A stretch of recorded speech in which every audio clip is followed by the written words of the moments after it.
not the eye that does the moving. And so what my work does is, one of the exercises that I'm going to teach you is about getting those muscles to unspasm. And so a very simple one that people can do is called tracing your environment. And where the wall and ceiling come together, any pipes on the ceiling lines and the ceiling lines on the floor, designs, walls, trees, clouds in the sky, outside of buildings. And you need to be constantly moving your eyes in very long, slow swings. Now, there are specific patterns that you could use. The same muscles can be tightened or loosened. If you have specifically you're nearsighted, you can make your eyes swing in an almond shape, as if the almond were on a horizontal plane, because you have a muscle over the top called the superior oblique and a muscle underneath the eye that is called the inferior oblique, and so they kind of sling the eye. They're attached someplace near the nose and they go laterally toward the ear, so you have that above and below. And so this very long, slow swing above the top of the horizontal almond, and very long, slow swing below on the bottom side of the almond, slowly starts lengthening these what are called oblique muscles, the superior and inferior oblique. Now, if you do this fast, you will tighten them up. If you do it slow, you will loosen them. So if you do it slowly, you will help nearsightedness. If you do it fast, you will help farsightedness. Okay, so the muscle, that's one of the interesting things. See, a lot of the books just think, well, all you have to do is relax. And, a lot of people have heard about Bates, the Bates technique. Well, remember, Bates was doing his work, 1912, 1920, all the rest of that. He didn't have access to Oriental medicine and acupuncture and nutrition. I have a great deal of respect for him, time and the knowledge he had, and he made a stand and said, we're overcorrecting people, and these glasses may be accelerating the deterioration. And I feel that to be true. But many times we may need glasses to see, to drive, but we don't necessarily need to be corrected to 20/10. If we were corrected to 25, we would be able to see just fine. We'd be safe to drive both day and night, and then we could start on some eye exercises and slowly get better. So a lot of ophthalmologists are over prescribing their lenses, and then the eye gets weaker because of it. It doesn't have to work very hard. Yes, because now, see, the muscles are constantly adjusting themselves. But if you have put in all the correction, it not only won't allow the muscles, to work. It actually, stops them from even attempting to try. Now, I'm not saying to take your glasses and throw them away, because that would make many people would be dangerous on the road, for example. What I am saying is that there is a way that the doctor can work with the patient and slowly reduce the correction and start them on an eye exercise program, and that's what my Vision Improvement Kit's all about, how you work your way through it. And, for example, I have a lady that I've been working with, and I started with her about 3 months ago, and she was in a minus 11 diopter correction. Now, that type of person, when they take their glasses off, can only see probably about an inch or two away from their eye clearly, otherwise everything is blurry. And we've been able to drop her down in 3 months to a minus 5, which now, that still is a high correction, but normally that would have taken about 2 years for most people to do it. She's done it in 3 months, and she's still getting better and better and better, and she's just amazed at what's happened.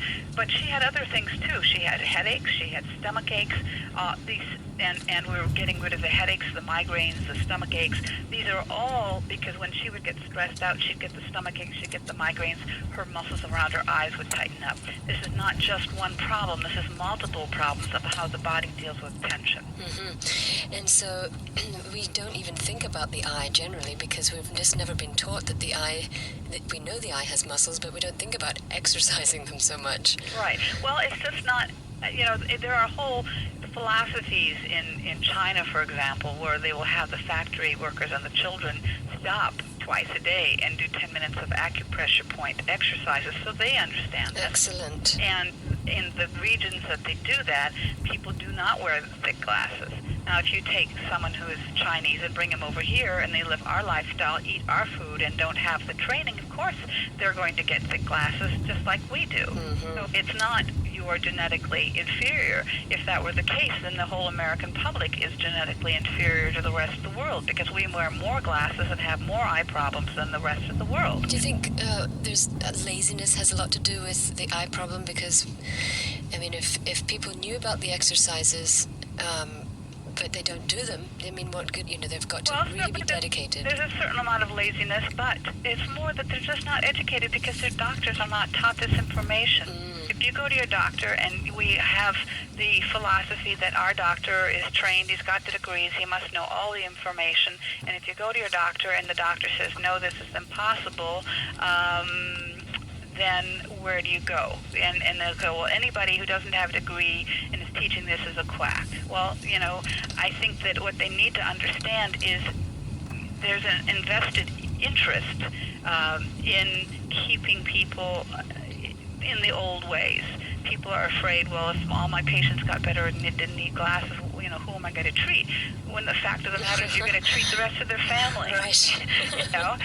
And maybe we're going to stop blindness. And there's always going to be something new. There's always going to be more information. I have never found that because someone has gotten better and doesn't need my services anymore. I mean, just what happens is my reputation gets larger and more people come to me. Right, there's no fear there. But you do not make the type of money that if you were a surgeon. You just don't.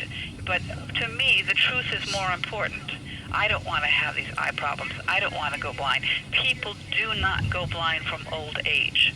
They go blind because of poor circulation, poor nutrition, and the muscles tightening up and distorting the shape of the eye, and causing the retina to stretch and to deteriorate, and retinal detachments because of continued deterioration from the stretching of the retina. When you think about a muscle like your arm, when you've been using the computer constantly, it gets a sore point where the muscle just hurts, and the eyes are constantly, if you're doing the same, a job in and day out, the same thing.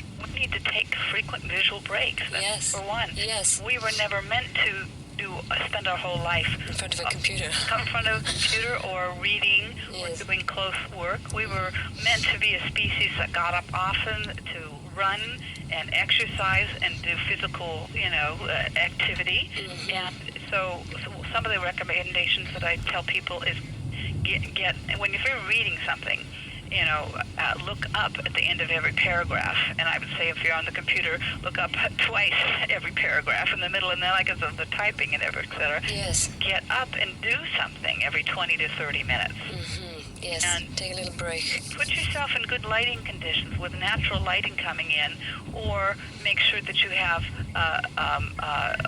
full spectrum lighting, not fluorescent lights above you, because you're getting radiation off the computer. If you can work with a laptop, apparently there's less radiation. They also now have shields that you could put up in front of computers that are helpful. Antioxidants are very important. The radiation from the computer actually causes the red blood cells to stick together.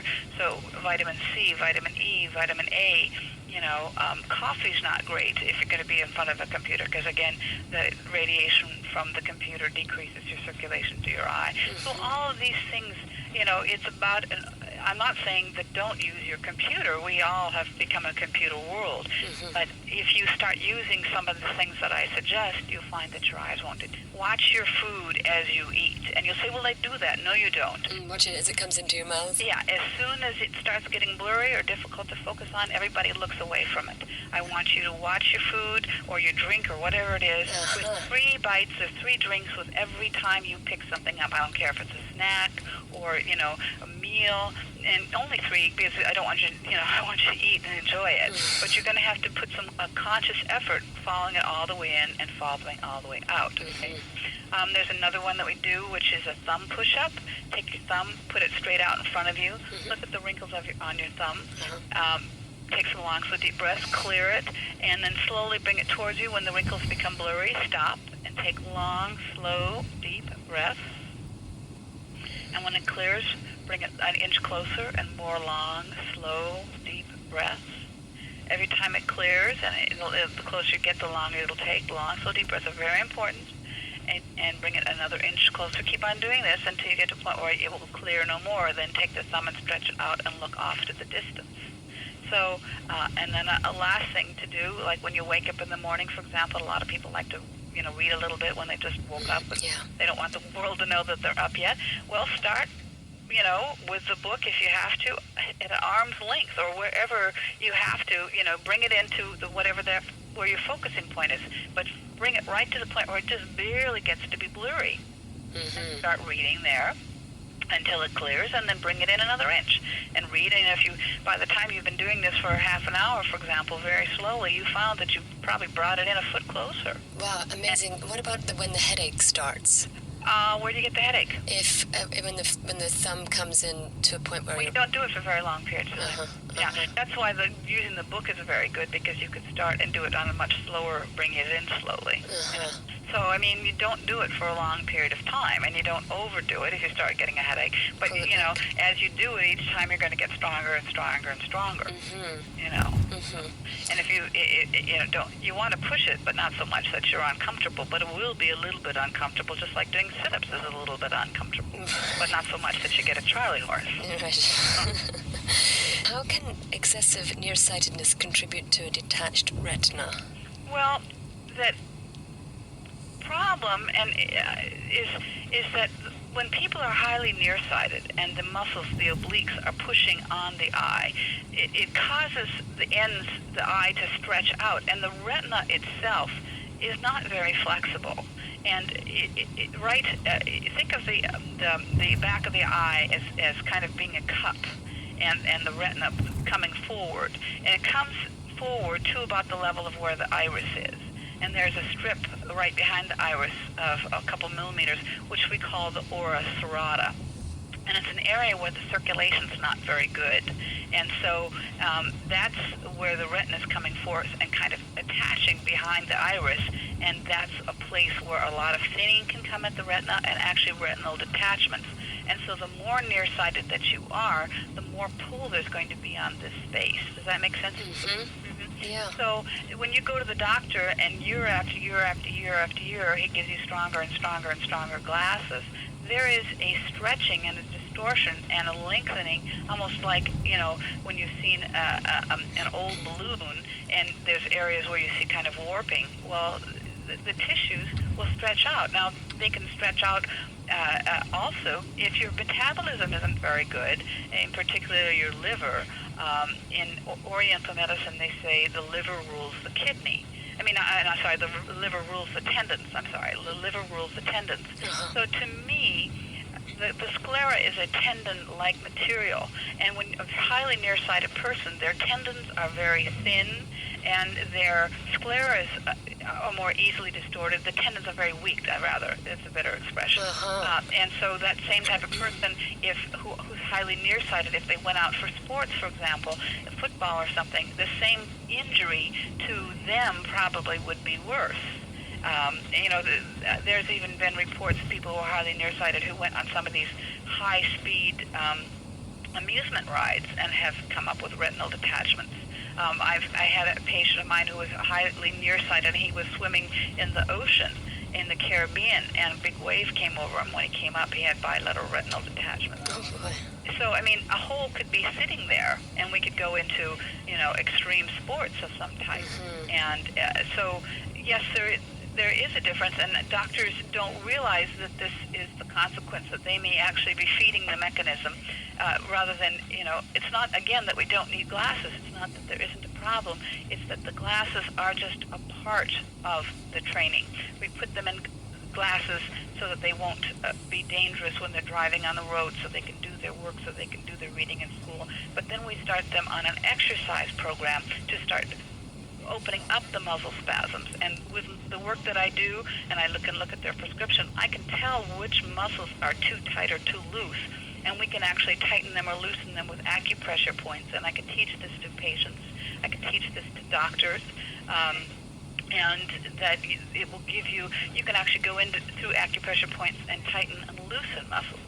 And matter of fact, we were discussing how I was teaching someone we mutually know just yesterday.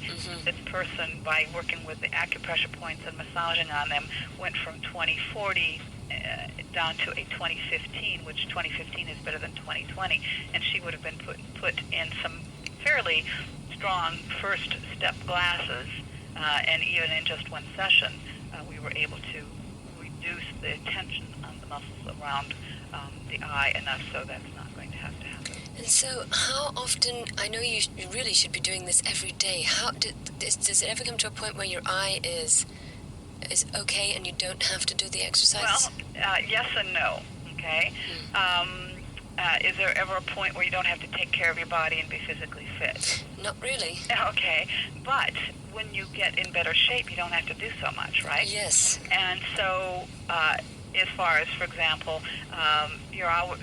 even someone who does not have reading problems yet should start the eye exercises, the thumb push-ups and stuff, so that they don't have to have them. And, once you've gotten it, you may have to be aware of it and work on it for the rest of your life. Now, that may mean that, your vision isn't as good as you were when you were 15, and you may need a flashlight in the car, or to see the map, or a small flashlight to read the menu. But that doesn't mean you have to have reading glasses dangling around your neck all day long. You know what I mean? So that sometimes, yes, but you probably had some difficulty reading that map when you were in your 30s. Yes. But now things are a little bit worse, and a small pen light, for example, carrying that along, you just with that extra light, you a lot of times can see what you need. Sometimes you do have to wear some reading glasses, and if that's the case, get the smallest prescription you possibly can. The prescription is usually on the temple, and then start yourself on an exercise program. And like I said, I have a very good one. There are others out there, but of course I think mine's the best. What about herbs? Do you think eyebright or other types of herbs are good? Yeah, eyebright is a good herb. It takes congestion out of the eyes. There have been some reported cases where it's helped cataracts.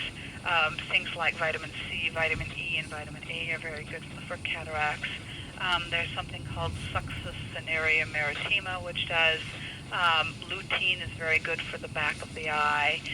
Something called both vitamin C and hyaluronic acid is very good for floaters and vitreous problems. So yes, there's a lot of things out there, and we're learning more and more about that. The old wives' tale about carrots and spinach are good for you.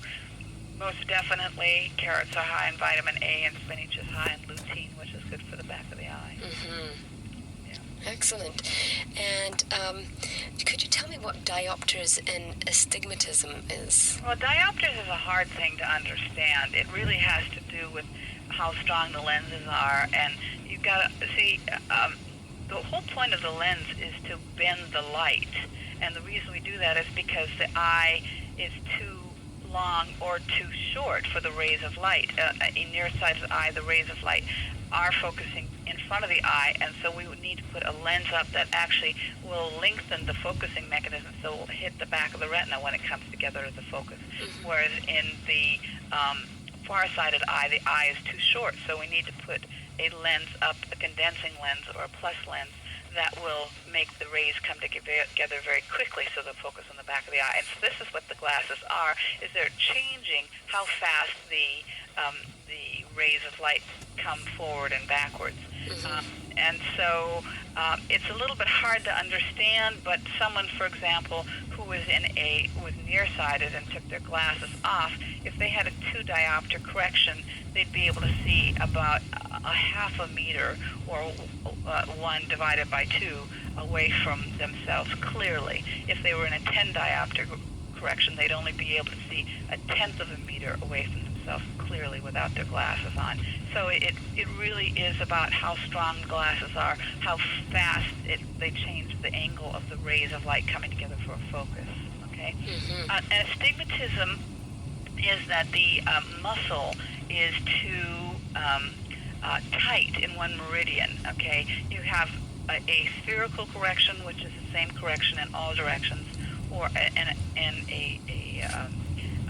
astigmatism, which means one muscle or two muscles are tighter and causing more pressure in one direction, making the eye look more like a football or a basketball. But these are basically muscles, and with the acupressure points, if I can look at the prescription, I can usually tell where the astigmatism is and correct that. And I, again, can advise people individually. You can't say anything flat because it could be in any direction of 360 degrees because the eye is circular, right? Yes. So once we find out what direction it is, the axis, if there anybody understands this ophthalmological language, you look at your prescription. If the prescription is written in the astigmatism part is written in a minus direction, there'll also be an axis. Well, it's not in that axis. It's 90 degrees away from it, but if it's written in a plus correction, it's in the same direction. And that doesn't make an awful lot of sense, but it's what I call medicalese, and I could explain it to an eye doctor or patient. Could I leave a telephone number for people to contact me? Oh, or I was going a to ask you. website? So. Yeah, I was going to ask you about your workshops and your seminars and stuff. Okay. Actually, we're just happy to have a workshop this weekend. We'll have about 20 people coming here. Oh, in Malibu. In Malibu, and we'll be having one in October and another one in December if you have anybody who's going to be here. Okay. I did give one, actually, I think it was in April in Kauai. I was there. But anyhow, people can contact us about these, or if they can't come to us individually, we have put together packages with books, tapes, and videos so they can learn on their own.